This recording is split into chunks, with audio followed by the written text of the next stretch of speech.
Welcome to Bible Over Brews, deep thoughts fermented over time and text. I'm your host, Aaron Crew Juice Paverka, and I'm coming at you with Keith. Hey! Edward. Hello. Mike. Howdy. Caden. Hello.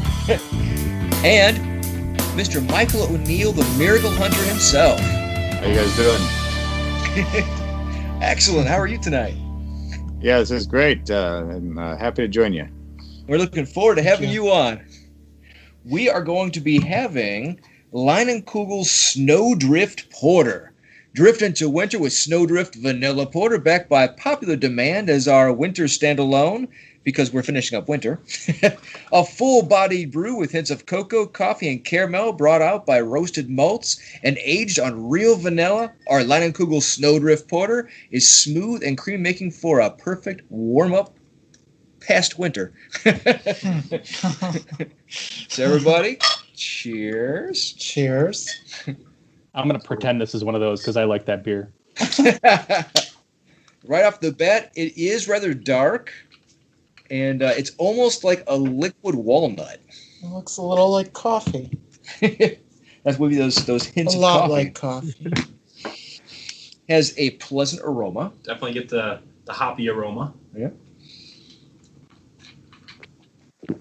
Oh, that's good. It's smooth. Real smooth. Tastes like world domination.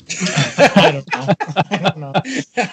I'm not good at these things. If world domination tastes this good, sign me up for another. Count me in. Yeah, this is really good.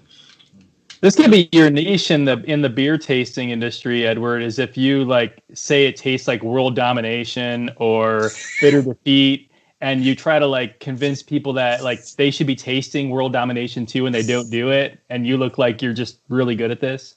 Yeah. Or if all else fails, you say really earthy, something like earthy, or like a vague word. Yeah, it's quite good. It's very well balanced. It's not hard. It's not too sweet. It's very well done. This has a very good job, Leinenkugel. So, Mr. Michael O'Neill, we're not just glad, we're ecstatic to have you on. Mm-hmm. Yeah, this is fun. Thanks for including me in this. Oh man, so you have a new book out, and that is I've already been diving into it. I'm really enjoying it. What I found really interesting is the fact that you paired 10 of the apparitions with the names or the titles that go with our mother. And the name of the book is, Aaron? Oh, it is Mr. Michael O'Neill. Virgin, Mother, and Queen, Encountering Mary in Time and Tradition. And I have to say, I'm the co-author of the book. I wrote about the Marian apparition part of it, but Dr. Robert Festigi, he wrote the theological background. So if you don't know that name, in my humble opinion, he's at the top or amongst the top of all Marian scholars in the United States. So he is a legitimate guy, and he's been the head of the Mariological Society of America and numerous other books and writings. He's really a top guy. So I was so honored to be able to write with him. That's amazing. How did you come to know Mr. Festigi?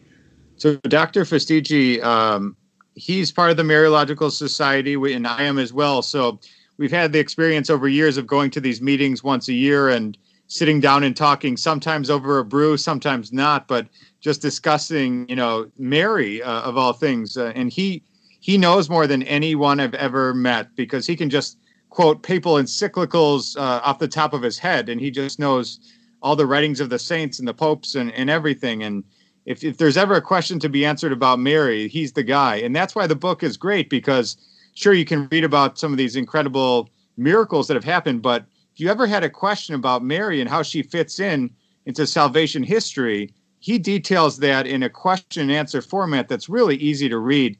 And you can't come away from the book not being going to the top level of knowledge of Mariology when you read this book. So I was excited to pair with him.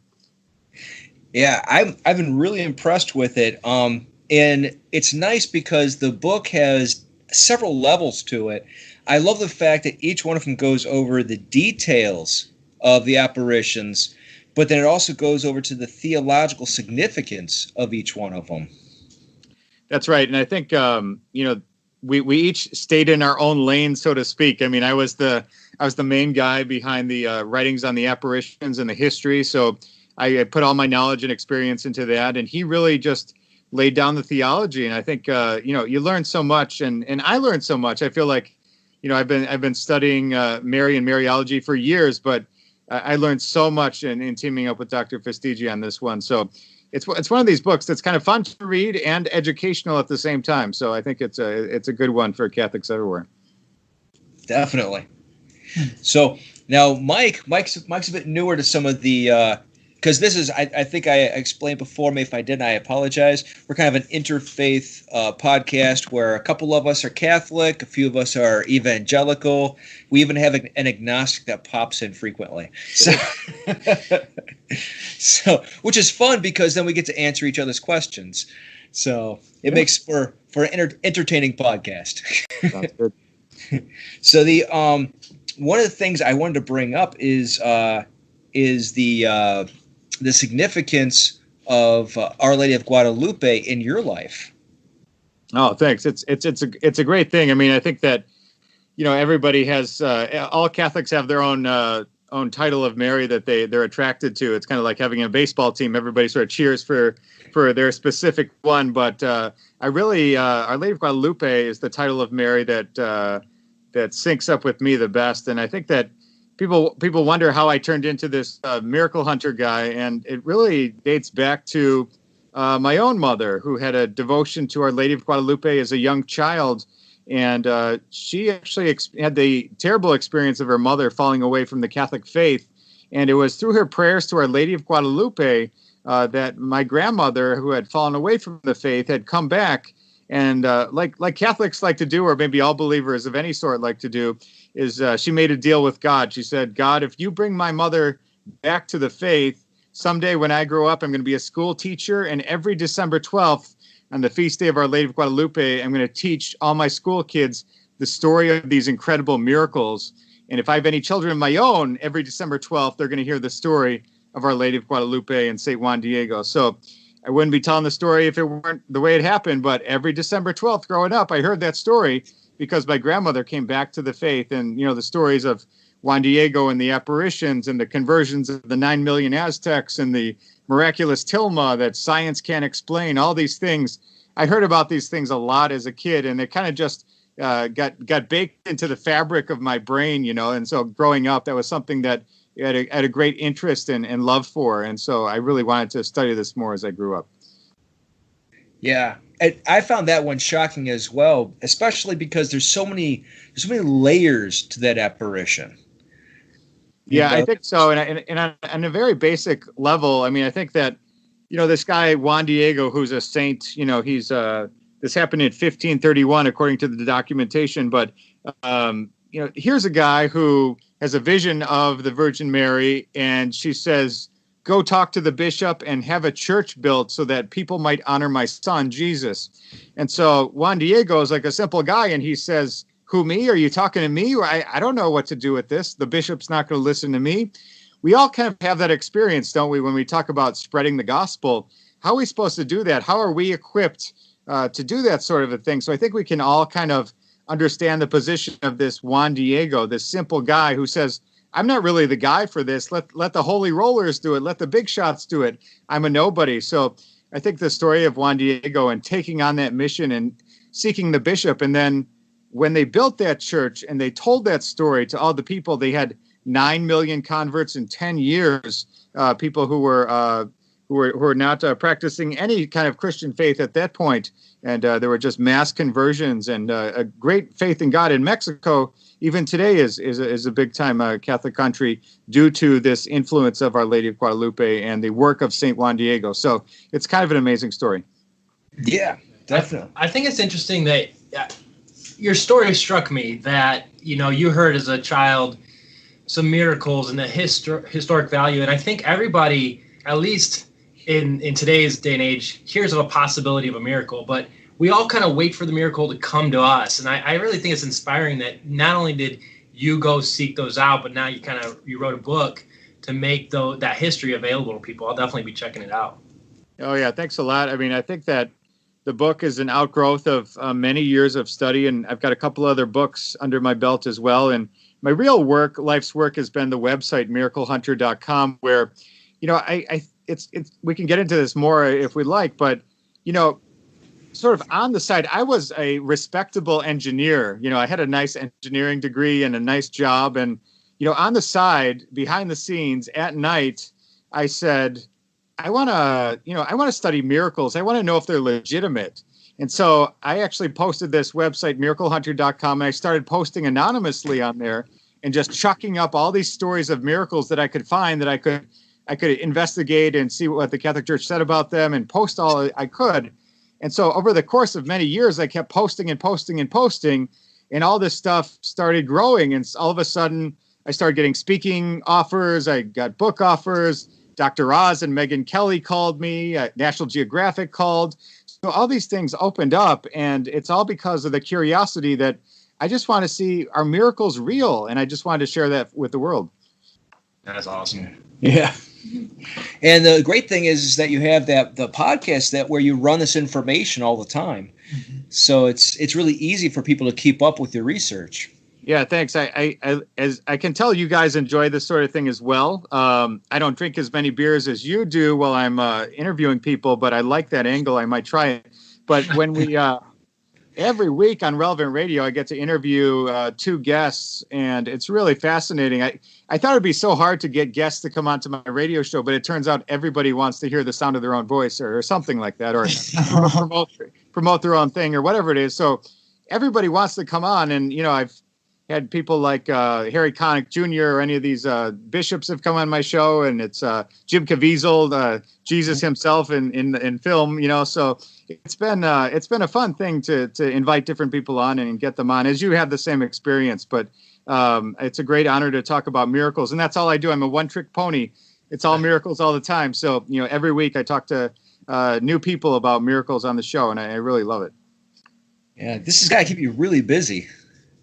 Yeah, it's a busy life, and believe it or not, being a miracle hunter doesn't pay well. It's not, it's not like Indiana Jones finding a treasure. You're finding miracles that that pays well in stories, you might say. But so I piece together an income with book sales and pilgrimages and making movies for EWTN and the radio show and all these little things. They all come together to make it all happen. But there's a lot going on in the world of the miracle hunter, I guess. So speaking of that, how did you start doing tours? I found it kind of fascinating that it parlays into that. Did somebody just say, you should do this, or? Well, it's a strange thing, because I always had the idea that, you have to be somebody special to lead a tour. And maybe I'm downplaying the thing, and maybe this will not get people to come on my tours. But somebody approached me at one point and said, there's all these incredible stories of miracles all over the world, and people are dying to see these places. And you've been there, and the places.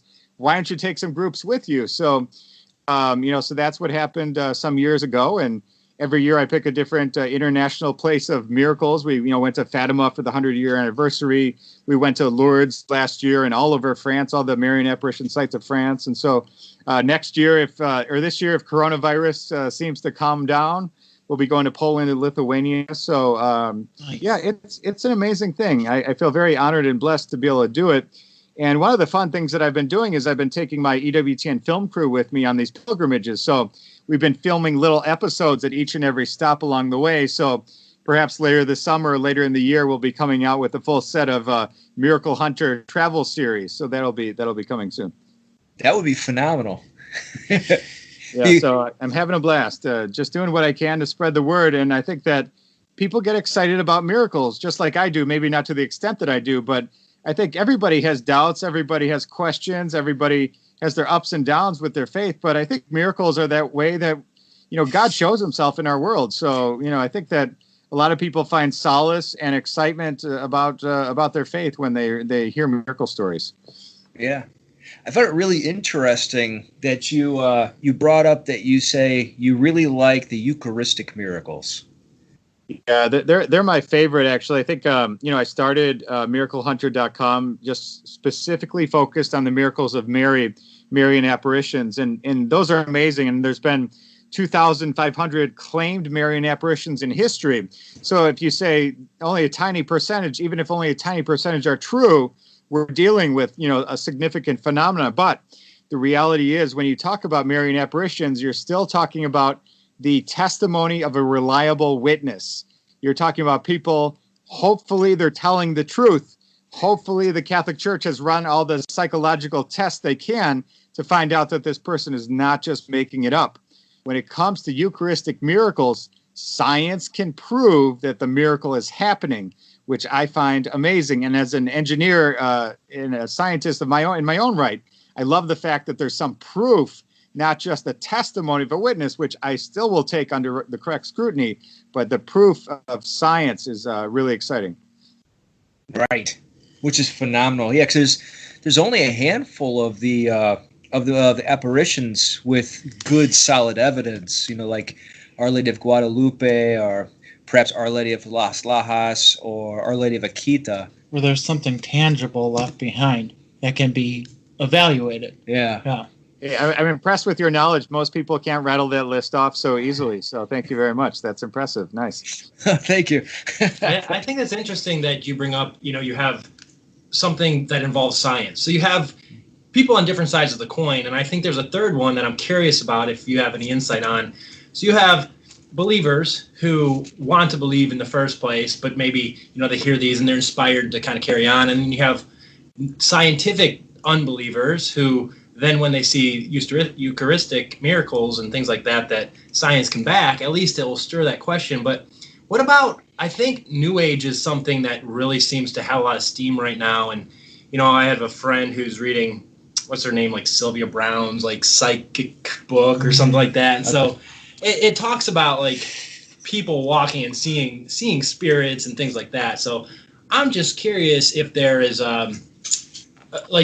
maybe they're not seeing that, but that if they see something that science backs and that's in line with the Bible, that would kind of get them out of just some sort of unsupported New Age, fly by the seat of your pants. I think that's a pretty cool thought. Yeah. Yeah, I mean, I'm always excited to see the science behind any of these claims, and I think I call myself a skeptic as much as I am a believer. So when there is some sort of a fantastic report of somebody seeing something or doing something, sure, the report sounds exciting, but I want to see the science behind it to really, really get excited by it. So there's all kinds of strange stuff out there, but we just got to see the science to see what that proves. That had a kind of a question that came to my mind related to that. I mean, one trouble with the word miracle is it means so many things to so many different people. It can mean, I got an A on my test, after I pray to God.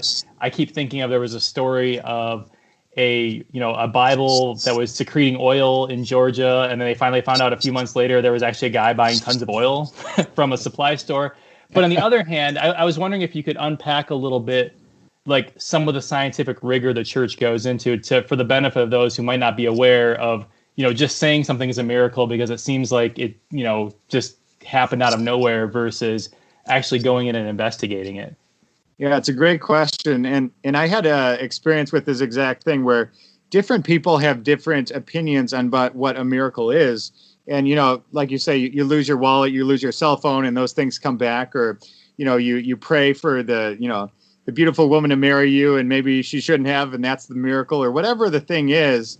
There are people who have, different definitions of miracle, and it comes from a Latin word meaning to remark or to be in wonder. And so, I was on the Dr. Oz show, which was kind of a fun thing. I don't know. I haven't had that many of these big name things, but Dr. Oz, invited me on his show, and I was actually shared the stage with this Devon Franklin, who's an amazing guy. And I really hope that I can work with him more someday. But Devon Franklin made the movie Heaven is for Real, and any of these other Breakthrough or Miracles from Heaven or any of these big Sony Pictures films that have faith as their backbone. And so they kind of asked, each of us, what is a miracle?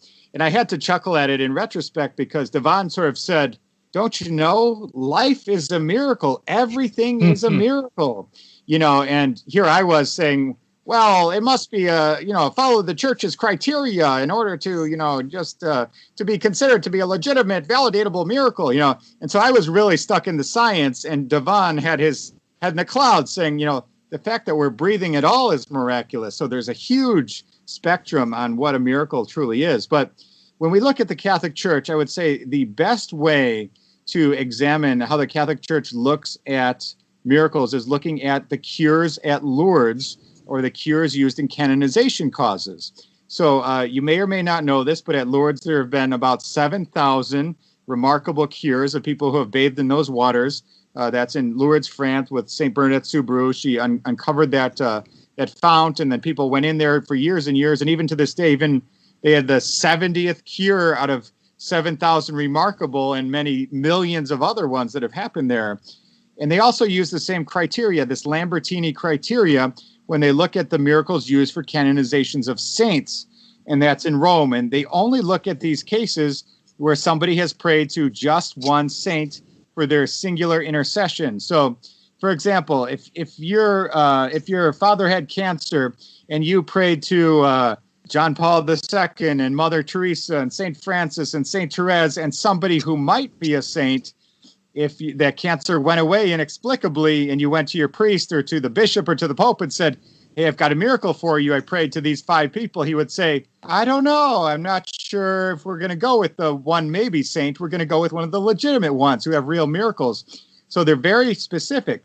And when I'm in trouble, I have to be honest, I pray to all my friends, the saints in heaven, hoping that somebody will pick up the phone, because I'm not just going to limit it just to one person, that they might answer my prayers. So I think that when it comes to intercessory miracles, a lot of faith goes into it. But the cures that they look at this Lambertini criteria, which was established by Prospero Lambertini, who was an Italian cardinal and later pope.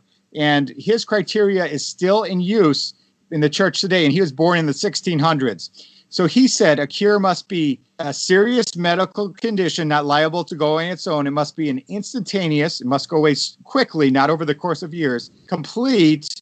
If you're blind, you can't just have one eye come back. You need both eyes.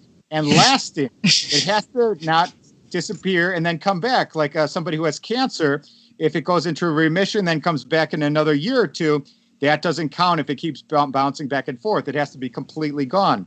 And the hardest criteria, in my opinion, is that there can be no medical treatment that relates to the cure. So the Catholic Church obviously encourages everybody to see their doctors. They're not saying just sit home and pray and hope it goes away and pray to God. They say, see your doctors. But the cases where they go to the doctor diagnoses it, and before the surgery, they take one last look and they say, wait a minute, there's nothing there. Or they did a treatment and the treatment didn't work, or did several treatments, no treatments worked. And then all of a sudden, after these prayers, the disease is gone. So those are the cases they look at.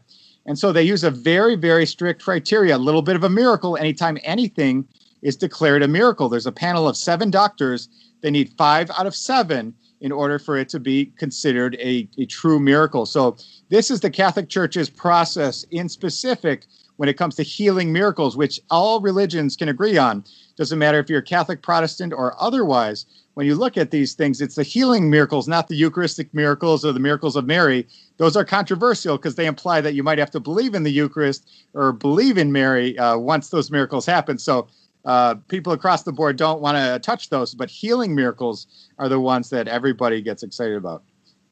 Yeah, that's phenomenal. And the fact that it has that verification process is like beyond question. Mm-hmm. Yeah, and I'm actually writing a new book. I've got several new books coming out in the next couple of years, but one of them is called The Science of Miracles, and that's coming out with 10 books. And that is going to go through all the different ways that the Catholic Church applies science. So that's canonization causes and those miracles, Eucharistic miracles, weeping statues like the one that happened in Hobbs, New Mexico within the last year or two, and any of these other phenomenal cases where science can be applied to get an answer whether something is truly naturally inexplicable. I love the fact that you verified, yet you said both in your book, and I think I heard on one of the podcast episodes as well, where you said there's many, like thousands of claims of crying statues, but then either you or the church themselves been able to debunk a large portion of them, but then you haven't been able to verify that there are a bunch, or at least a handful of them that are verifiable. Yeah, it's pretty amazing because people will make this comment, and this might be true of a different age, but when it comes to Marian apparitions or other miracles, the Catholic Church or any actually Christian denomination is not in the business of validating miracles. That's not what they do. That's not what they care about. People, you talk to your local parish priest, he doesn't want a weeping statue in his parish. He wants people to attend Mass because they believe and they want to grow in their faith. He doesn't want to see the huge flocks of crowds coming just in order to see some strange thing that may or may not be true. And so when it comes to investigations of miracles, of Marian apparitions, of weeping statues, etc., the Catholic Church just wants them to go away. They want them to disappear so that people might focus on the real stuff, the meat of our faith. And so they're actually out to disprove anything. If you look at any of the stories of the famous apparitions, and you can look in my book, Virgin, Mother, and Queen, where we talk about Lourdes, for example, the authorities did not actually believe St. Bernadette was telling the truth. Or the children of Fatima, the authorities wanted them to confess. They offered them candy. They offered to torture them. They were faced with death, for example. They wanted them to give up on this on these claims. So the Catholic Church is very much trying to get to the truth and get all this stuff to go away, because it doesn't help anybody except when it does. When the crowds come, when 70,000 people show up at Fatima and see the miracle of the sun, or the huge numbers that showed up at Lourdes, or the 9 million conversions in Mexico with Guadalupe, when the big numbers show up, then we say in retrospect, hey, that was great. But when it's going on, there's the doubt that overruns everybody. And anyway, say we need this to stop because this is a distraction. Yeah, I feel that doubt a lot when I read about those things. Like, what's the point of a crying statue? Or what's the point of, like, are people putting too much stock into those things, and it looks like we think God's like Puff the Magic Dragon or something? I mean, it's really like, what's the bigger like meaning behind this? Like you're saying, like you start feeling like cynical about like faith when that happens. Yeah, you bring up a great question specifically related to weeping statues, and this might be a question for God when we get to heaven. However, when we talk about Marian apparitions, Mary gives messages to the children, right? Like, exactly what she's thinking, exactly what the point of it all is, and it's like a download. Here's the thing that I wanted you to know, and I brought it to you. When it comes to weeping statues, it's just a phenomenon. And what do you do with the thing? There's no messages. And so, I think that I think when it comes to weeping statues, I mean, there's the basic point of this is remarkable. This is something. We don't know why this is happening, and it causes us to pause and say, there is something more than us out there. There is a God. I need to reflect on what this could mean and what it means for my own life. And the other aspect is, I don't know if you've ever seen your own mother cry, but it is a significant thing. It touches and breaks your own heart to see your mother crying. And even though these are statues and they're strange and we don't really know what to do with them, the idea of Mary showing her sorrowful heart to us in a very real way that we have to look at, that we have to deal with, that makes us reflect on our own lives of sin and say, shouldn't I be doing something a little bit different to draw closer to Christ? Shouldn't I be doing something just a little bit different in my own life of faith? And so it's just that wake-up call, I think. But yeah, I'm with you all the way. They are strange. They are kind of distracting. And sometimes we just don't even know what to do with them. But I think that it's just that little jolt that says, wait a minute, God is there, and this might mean something. Let's see what it means for our own lives. Right. Yeah. And I get a little cringy when I hear about those things, because I'm like, man, like there's people who already think the Catholics like worship statues. What's this going to make them think? So I'm like, oh, but I'm like, oh, I shouldn't be thinking about those people, like what they think. It shouldn't matter what other people think, I guess. I think it's interesting, like when I read the Bible and then when somebody else reads the same passage of the Bible, we can come away with two different lessons reading the same thing. And I think that's sometimes how God works, is he shows things in a way that it's not vague per se, but it's like a double entendre or something. It just speaks multiple things to multiple people. And maybe the statue might not speak to me, but I imagine it's speaking to others the way they need it. Yeah. Yeah, exactly. I think some of these things are open-ended, so we can grow with them or we can ignore them. And I have to make this point. I think it's so important, and it's worth internalizing for ourselves and even sharing with our with friends who aren't necessarily with us in our Catholic faith, is that when it comes to private revelation and all these strange claims of miracles, even when the Catholic Church approves them as worthy of belief and saying this is a supernatural event and maybe even sets up a feast day like Lourdes, Fatima, Guadalupe, any of these others, even when all that stuff happens, even when a pope is honoring Mary under one of these apparition titles, we can ignore the whole thing if we want to. It's not the essence of our faith. I mean, the words and works of Jesus Christ found in the Gospels, that's our true faith right there. That we cannot abandon. But if we think that those miracles at Lourdes, science doesn't know what it doesn't know, and someday all that stuff will be proven, and it's all psychosomatic and all that, we could believe that if we wanted to. I think you're wrong, but you could think that. Or at Fatima, you could say those children were just making it up. They just wanted attention. They didn't know any better. They were just kids. That's not a miracle. You could say that and you'd still be a good Catholic. You could also say at Guadalupe, that's just a painting. That's not the hand of God drawing that. You could say that and you'd still be a good Catholic. So even these most famous, most honored cases of miracles, if you want to ignore them, you're free to do that. And you're not going to be locked out of heaven as a result. Right. Right. I do think it's interesting, though, in a lot of these cases of Marian apparitions, Mary is appearing to little kids or people who are maybe ignorant or deaf. Right. And not like you never hear about her appearing to like church officials that are higher up. These that's a good question. I think that everybody assumes, even Cardinal Ratzinger, when he reflected on the apparitions of Mary before he became Pope, he said that Mary appears to the young and simple. That was his quote. And that's in general true. However, it turns out as the Mother of God, Mary can appear to whomever she wants, including she's appeared to something like 5 different popes throughout history. And when a pope claims an apparition, it's already approved. There's nobody who's going to tell him that it's not legit. So he's also appeared to all kinds of adults throughout the ages. Most of the modern Marian apparitions are to adults. And there was this case actually in 1947. Bruno Carnacchiola is his name, in Italy. He actually hated the Catholic Church so much that he had a dagger inscribed on it, "Death to the Pope." This is joking. This is serious. He was on his way to assassinate the Pope when Mary appeared to him as the Virgin of Revelation in Trefontana, Italy. And I've been there on pilgrimage. And she appeared to him and said, don't go ahead with that assassination. And he didn't do it.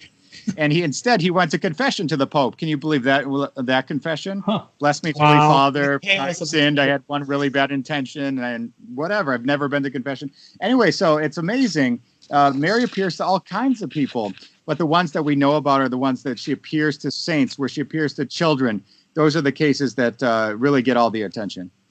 Yeah, because I had not known about any of the Pope ones. No. I didn't know about the So Pope I was ones. just thinking, wow, I need to go back and look. I'm ignorant. Maybe she'll appear to me. So I have a really dumb question. I'm just praying that I ask it in a way that could generate a smarter answer than the question.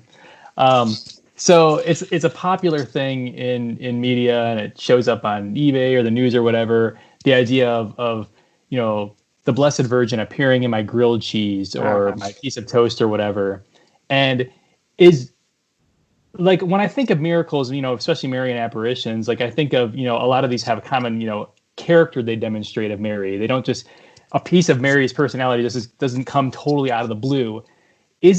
Has Mary ever appeared in food? Is it at all plausible that Mary could appear in some kind of inanimate object, or is that just so far out of the characteristics we normally see in Marian apparitions that if you see that and someone says it's true, you could pretty much dismiss it as false? Well, it's a great question and a great point. And I think one of the interesting things is, I don't know if you guys are familiar with this alleged apparition, Our Lady of America. That's an apparition from Astoria, Ohio, and Rome City, Indiana in the 1950s. And people would often ask me, is this going to be the next Marian apparition approved as authentic? And I thought that it potentially was, because it had the initial interest of the church. There was a medal approved, a statue approved. The messages were found to be without theological error initially. But just this last week, it was actually condemned as not a true apparition of Mary.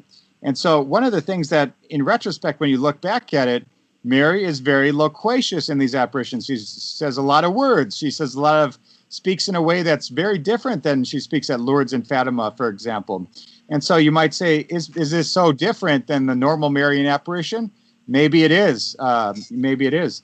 But when you talk about Mary appearing in food, I think that that's a very common question from believers and non-believers. They say, well, what about the grilled cheese Mary? What does that mean?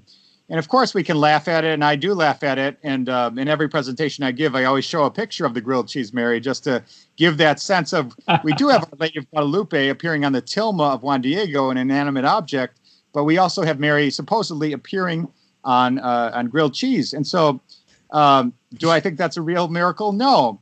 But did you know that the woman who received that miracle, or that grilled cheese Mary, and sold it on eBay for $10,000, she was not a believer? But as a result of putting it on eBay, she was actually befriended by a priest, and as a result, she became Catholic. Oh, so, interesting. Does Mary work in grilled cheese? I don't know. I don't think so, but it's possible, I guess. But there have been a number of cases. It was mentioned earlier, Our Lady of Las Lajas, Mary appearing on rock, or Our Lady of Coromoto, where she appears in a small drawing, as it's alleged, or Our Lady of Guadalupe, or Our Lady of Absam in 1798 in Austria. And so that's a case where she appeared on a window as a young girl was praying that her father would return home safely from a mining accident. And actually, the father came home. They thought he had died. And they showed it to the bishop, and he scrubbed it with acid and caused the image to go away. And the image has come back, supposedly. And so you can still see that image even today. And so that's considered a true image of Mary. I have my doubts, but, that's what the bishop thought. So there have been a few cases where we have an inanimate object and Mary appearing on it. Again, we can believe in those if we want. We can ignore them if we want. But in general, that's not the standard approach. But Our Lady of Las Lajas in Colombia and Our Lady of Guadalupe, you have both an apparition and an image. And those are the two famous ones like that you mentioned. Yeah, I'm still looking for the geological document. I haven't found it yet. I'm still looking for Las Lajas. Yeah, believe it or not, I've been looking for that for years as well. So that's a little bit of a chase, and I'll post it on my website when I've got it. But I've been contacting the shrine and contacting experts, and nobody seems to have the documentation. So, I try not to talk about it too much because I can't back it up with scientific proof. Right. There's one that I really... Sorry, go ahead, Keith. Oh, I was just going to say, so it sounds like in all those cases, there's at least something else to it just besides, Mary appearing in the window. Like it sounds like just appearing on grilled cheese and then you eat it and then, the apparition is gone. Like, and nothing else happened would be like, at least, well, it probably would never get declared a miracle to say the least, but it would sound. Yeah, I mean, I think that, yeah, exactly. The church, there have been a couple other small cases where Mary has been seen to appear in wood or in rocks or in other things that that are honored by local tradition, but never have gone through a big investigation in the same way that we look at any of the top Marian apparitions. So the church tends to avoid those types of things, seeing Mary in the clouds or seeing her in a stain in a wall. All those things, those come up all the time, but the church doesn't really validate any of those. Yeah. There's another one that I think is really interesting because it has like a really clear picture, and it's not approved by the Roman Catholic Church, but I think it's approved by the Coptics or the Orthodox. I can't remember. Oh, I know where you're going. Our Lady of Zaytun. Yeah. And it's a really neat photo, and I'm like, I hope that's real because that's so like there's no other photo like that. Yeah, so I hate to break it to you. Well, I want to break it to you that not only is it not a photo, it's actually a video. So there's video footage out there of Our Lady of Zaytun. So 1968 to 1971, it was said that Mary walked on the rooftops of the St. Mark's Coptic Orthodox Church in Egypt. And, it was witnessed by Christians, Jews, atheists alike. There were huge numbers of crowds and miracles being claimed. And it was actually broadcast on Egyptian television, the whole event. And the people there, the officials wanted it to stop just like they want everything to stop. And so they shut down all the power in the town because they didn't want any projection system creating the image. And the image of Our Lady still walked on the rooftop, even when all the power was shut down. And so this was actually approved by the Coptic Orthodox Church and actually recognized by the Roman Catholic Church, both. And actually, on my radio show, I will be interviewing somebody who was a witness to that event. So I'm very excited about that coming up in the months ahead. So cool. That's incredible. Yeah, it's one of the most mind-bending things out there, because Mary usually appears to a small group of children, and this was an appearance to huge numbers of people. Mm-hmm. Yeah. When you say recognized by the Catholic Church, but approved by like the Coptics and, what's the difference between we recognize that happened, but we're not totally on board, or what does that mean?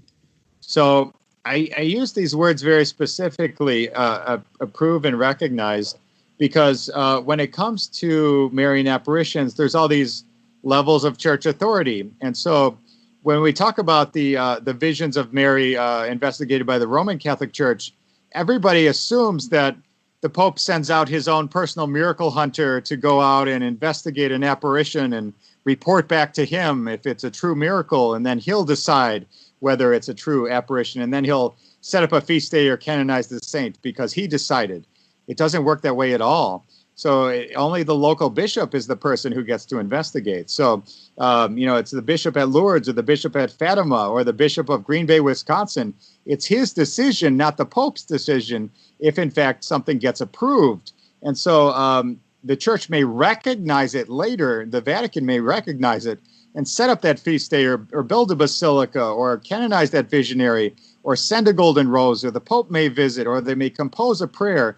These are all signs of recognition where the church says, yep, that looks good, but they're not doing their own investigation. The only variation to that, or only difference, is Our Lady of Medjugorje, the alleged apparitions from 1981 in Bosnia-Herzegovina.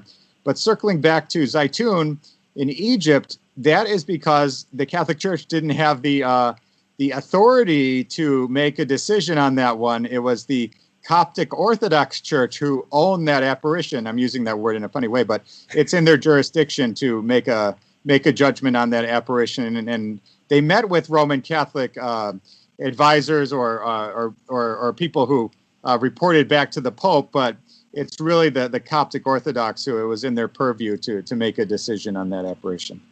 Okay. Yeah. Look forward to that interview. Yeah. Yeah, because I always thought it's so cool, but I don't know if I'm supposed to think it's cool. Yep.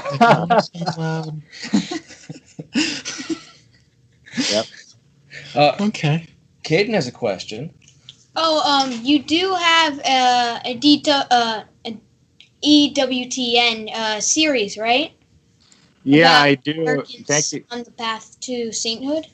Yeah, thanks, Caden. Yeah, it's really been my favorite project that I've been working on, and I've got a lot of irons in the fire, so to speak. But that's my favorite, and it's a show I do for EWTN. It's called They Might Be Saints, and it's the story of Americans on the path to sainthood and the search for canonization miracles. And I went through all the criteria a little bit ago about what makes a canonization miracle, but as you can imagine, these are really hard to find. These miracles where people are praying to just that one saint, and it passes all that Lambertini criteria. So, and the church looks for miracles because it shows that the saint is in heaven with God, and that's the whole point of doing that, the process anyway. And so, we filmed 12 episodes so far, and I'm hoping to do an episode on each and every one of the people on the path to sainthood in the United States who are venerables and beyond. So that's venerable, meaning that they've got a life of heroic virtue recognized by the church. And then when they're blessed, that means they have one miracle under their belt. When they get 2 miracles, they will be a saint. So I named the show They Might Be Saints after that band They Might Be Giants, of course. That's the connection in the name. And so it's a fun thing where I get to work with all the canonization causes in the United States, and we fly there with a film crew and interview all the people. And we just had an episode came on May 8th of Blessed Miriam Teresa Demjanovic. Was a great episode. It was and the miracle was remarkable. A boy who was blind from macular degeneration, his eyesight came back to 20/20 from 2400 through the intercession of Blessed Miriam Teresa Demjanovic. It's the only known case of a cure from macular degeneration. So it was an amazing story to cover. And on June 3rd, the next episode will be Father Patrick Payton, who you know as the Rosary Priest, and his famous statement, "The family that prays together stays together." So we will be doing his episode next. And one little factoid about Father Payton is, before John Paul II, Father Payton was seen by more people live than anyone else in the history of the world, because he traveled to all the continents to try to give people inspiration to pray the rosary. So millions of people would come out to see him and pray the rosary. So he had so many people who saw him live. It was more than anyone else in history. So kind of an amazing guy. Wow. Where are these episodes, or are these episodes available for people that maybe aren't aware? Yeah, so if you go to the website, theymightbesaints.com, you'll see all the episodes that have been done and that are forthcoming. And then in fall, EWTN is going to be airing the episodes on back-to-back nights. So 5 nights in a week, they'll be airing all the episodes, and then they'll be available on their video on-demand service, so people will be able to watch them at any time they want. But that'll be fall when we see a bunch of them in a row. Awesome. This is kind of like a twofold question that you just kind of like reminding me of this. So when somebody is in a position to be wanting or needing a miracle in their lives, and they're desperate for that maybe, and maybe it's like their nature to cast this wide net, like, hey, whoever's up there, like, help me out, talk to God, like, whoever can hear me, cool, like, help me out, cool. What makes a person like zero in on somebody and say, I'm just gonna stick with you, and then like I'm just gonna stick with you, and this is gonna happen? And then also, like, does it have to be that person, or in some cases is it their family? Like, because sometimes we hear of like miracles that happen to people who aren't believers at all, so they're not praying for like a petition for themselves, asking a God that they don't believe in for something. So does it have to be that person, or can it be a family member or friend petitioning for someone else who's, also living?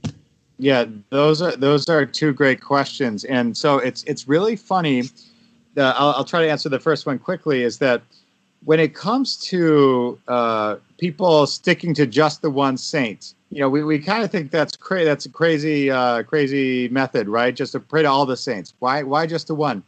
Well, it turns out that some people, whether it be through their family, how they were growing up, or in their own lives, they just get really attached to a particular saint. And it could be because of that saint, what they're known for. It could be for whatever reason, the writings of that saint. If you're looking for a good one of my interviews to listen to, find the one about Cardinal John Henry Newman, who was just recently canonized, of course.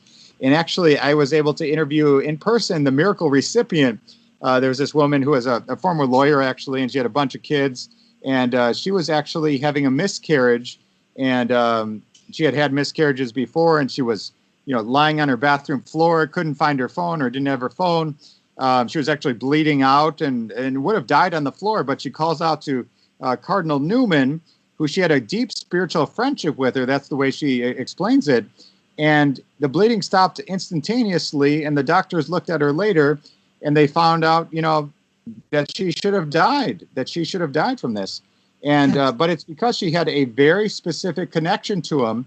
She had read all his writings. She had prayed to him previously. She had grown close to him over time. Same with Fulton Sheen, the story of the boy who was dead for 61 minutes.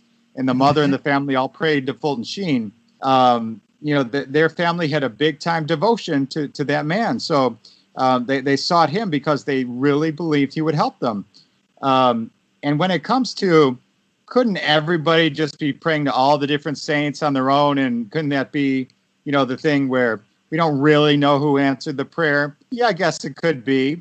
But when the Catholic Church does the investigation, and I interviewed the miracle investigator for Fulton Sheen for that case, when we look at that, when they started praying to Fulton Sheen, they called their friends and their parish and said, pray for our son James, who has been dead. We pray that he comes back to life, and pray to Fulton Sheen. So they asked for that specific intercession. Now, if they had said, pick your favorite saint and do your best and get us some prayers, then when the investigator came in and said, I'm not sure, it might have been this other person, then they would have said, I think the prayers got diluted. We're not sure who really came through on this one. Then they might not submit it to Rome. But because of that focused intercession, same with Mother Teresa, the miracle, everybody at the parish was praying to Mother Teresa. So when they cast the net wide and ask for a lot of prayers, they also must ask that they pray to just the specific saint. So we're not anytime soon going to see an Our Lady of whoever's out there. Yeah, maybe not. Or Our Lady of wherever. Speaking of, because we just referenced the Venerable Patrick Peyton, our friends over at Heavy Metal Rosaries are going to send you a gift. They make customizable rosaries. They're sturdy. They're made of full metals. They're really cool. If anybody wants to see them, they go to heavymetalrosaries.com or go to their Instagram or go to their Facebook. But they're real nice. They're kind of like the pole chains, but they're customized. So each one of the beads isn't always just the regular pull. So they're going to be sending you one of those. I thought you'd appreciate that. Thank you. Yeah, I'll be excited to get it. Yeah, everybody could keep the founder of that company in their prayers too, because he's been diagnosed with COVID. So yeah, so the company's doing well, but the founder he's come down with COVID. So keep him in your prayers. But yeah, they wanted to sponsor a rosary for you, so I thought I'd let you know about that. And thank you very much. Yeah, and again, they're really cool. They're sturdy. They're not like the ones that'll break in your pocket. So I know you have to go because I know you said you can only give us an hour, which I appreciate. It's been a phenomenal hour. It's I've loved hearing about everything. Does anybody have any final questions for the Miracle Hunter? No, I took some notes. I definitely have a lot to research now, so I appreciate the time. It's great. I got to say, as a very long-time Catholic, that was at least 93% of that I had not heard before. So I am very impressed, and it was a lot of great information, and I really appreciate it. Well, thank you, guys. It's been great hanging out with you, and keep up your great work, bringing the info on the beers and the faith to everyone out there. So keep it up. You're doing a great job. Thank you. Absolutely. You too. Thank you. Happy birthday. Thank you. All right. Thank you guys very much. Have a great night. You too. Thank you again. Adios. Don't forget to visit us on Patreon, virtually all social media, and podcast platforms.